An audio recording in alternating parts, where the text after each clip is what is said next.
सोनू जी, आप जरा बताइए कि क्या है ये पर्यावरण का, क्या ये हवा है या वाकई में समस्या इतनी गंभीर है कि आप पराली वाले मुद्दे पर सुप्रीम कोर्ट भी इसमें दखल दे, सरकार इसमें तमाम कोशिशें कर रही है। अब तो हरियाणा में इतनी सख्ती दिखाई जा रही है कि एफआईआर हो रही है, रेड जोन में किसानों के नाम डाले जा रहे हैं, तमाम दूसरे जो उपाय हैं वो सरकार अपना रही है। और आज केंद्र सरकार ने भी एक कदम आगे बढ़ते हुए जुर्माना जो था, जो फाइन था, उसको डबल कर दिया, दोगुना कर दिया है।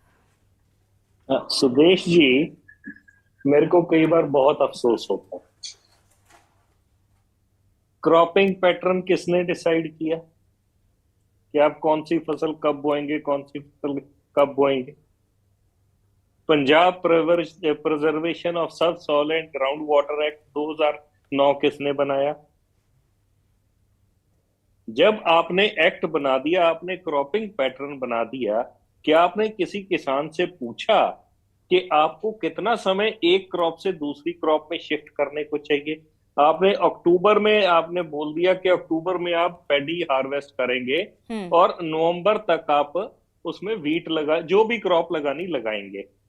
अब इस छोटी सी विंडो में एक किसान तो आपके चक्रव्यूह में फंस गया कानूनन कि वो उस पहले स्टबल और जो मूठ रह जाती उसको हटाएगा, फिर सॉइल को तैयार करेगा। और फिर ये भी कहा जाता है कि क्योंकि हमने पंजाब प्रिजर्वेशन ऑफ सब soil and ground water act लगाया है कि पानी का लेवल नीचे जा रहा है। क्या पिछले कई सालों में कोई एफर्ट करी गई कि जितना रेन वाटर हार्वेस्ट हो रहा है उसको कैप्चर कर लिया जाए? रही बात, अब 1 से लेके 4% तक पराली का प्रदूषण होता है, जो मैं पिछले कई सालों से कहता आ रहा हूं, और पुणे ने ये स्टडी प्रूव भी कर दी है। पराली का प्रदूषण दिल्ली आना एक अपने आप में सबसे बड़ा क्रेडिबिलिटी का सवाल है। इन दिनों में विंड डायरेक्शन नहीं होती, विंड स्पीड नहीं होती, विंड डायरेक्शन हर 2 से 3 घंटे में चेंज होती है। तो पंजाब से या हरियाणा से मैं किसी स्टेट का ये नाम नहीं देता कि उसकी वजह से प्रदूषण हो रहा है, वो पराली जलाते प्रदूषण हो रहा है। जब हर 2 या 3 घंटे बाद विंड डायरेक्शन बदल जाएगी, विंड स्पीड नहीं होगी, तो पंजाब से प्रदूषण दिल्ली नहीं आ सकता, या लखनऊ से प्रदूषण दिल्ली नहीं आ सकता, या हरियाणा से प्रदूषण दिल्ली नहीं आ सकता, या राजस्थान से नहीं आ सकता।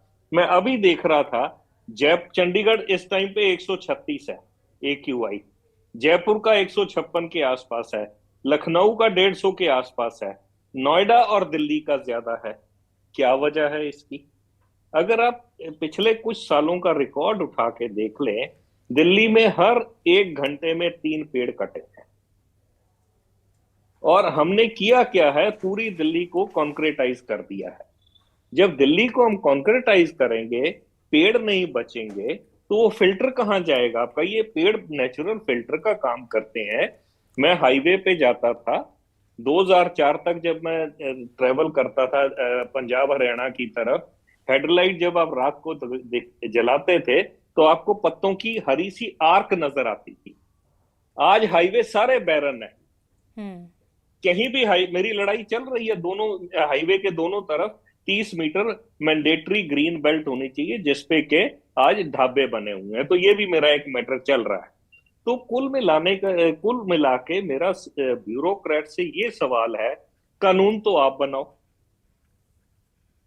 पॉलिसी भी आप बनाओ, क्या आपने किसी किसान को बिठा के पूछा है कि तुम्हें क्या चाहिए? ये सब पॉलिसी बंद कमरे में बनती हैं, और अनफॉर्चुनेटली सुप्रीम कोर्ट को भी मिसगाइड किया जा रहा है। जब आप 4% प्रदूषण पे इतने सीरियस हो, तो 96% प्रदूषण पे कौन सीरियस होगा?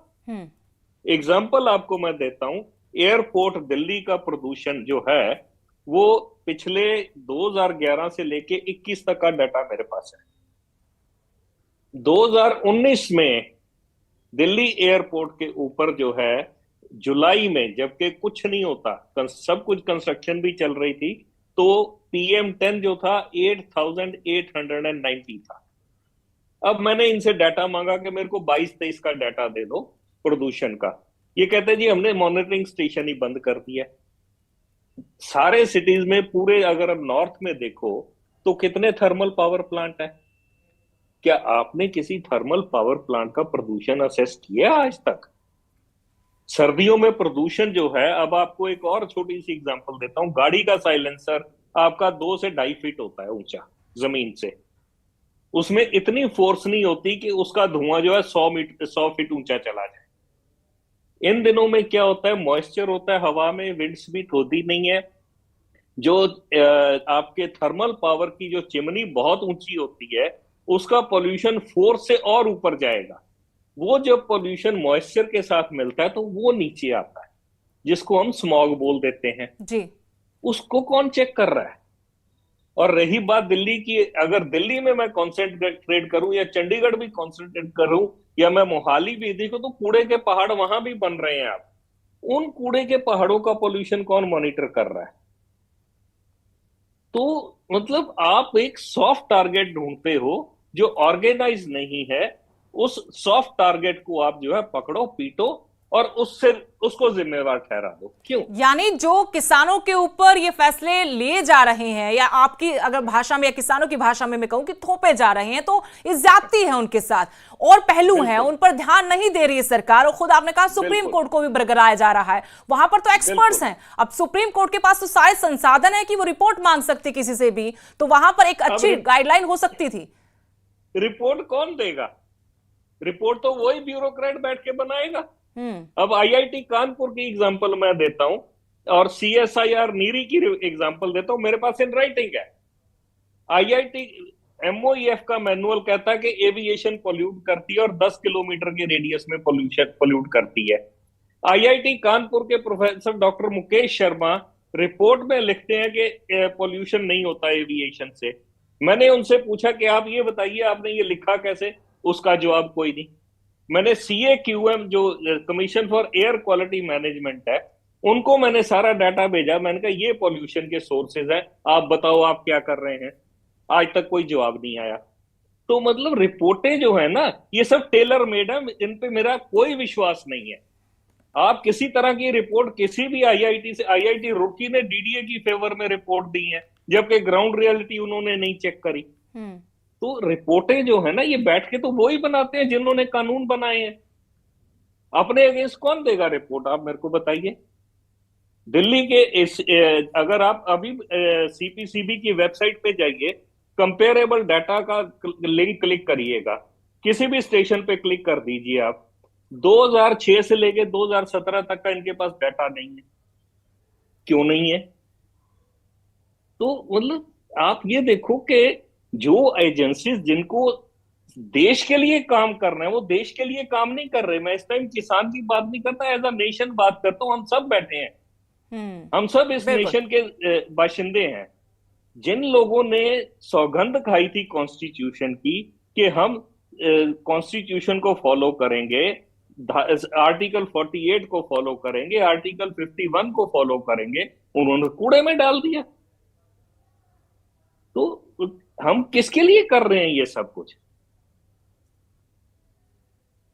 जो जिम्मेवार लोग हैं वो अब जिम्मेवारी नहीं उठाएंगे, वो मिसगाइड करेंगे सबको। जो मैं एविडेंस के साथ बात कर रहा हूं, तो हम कहां जाएंगे एज अ नेशन? बिल्कुल, तभी बहस नहीं, चर्चा होनी चाहिए और ऐसी समस्याओं का हल निकलना चाहिए। आज इसीलिए हमने ये मुद्दा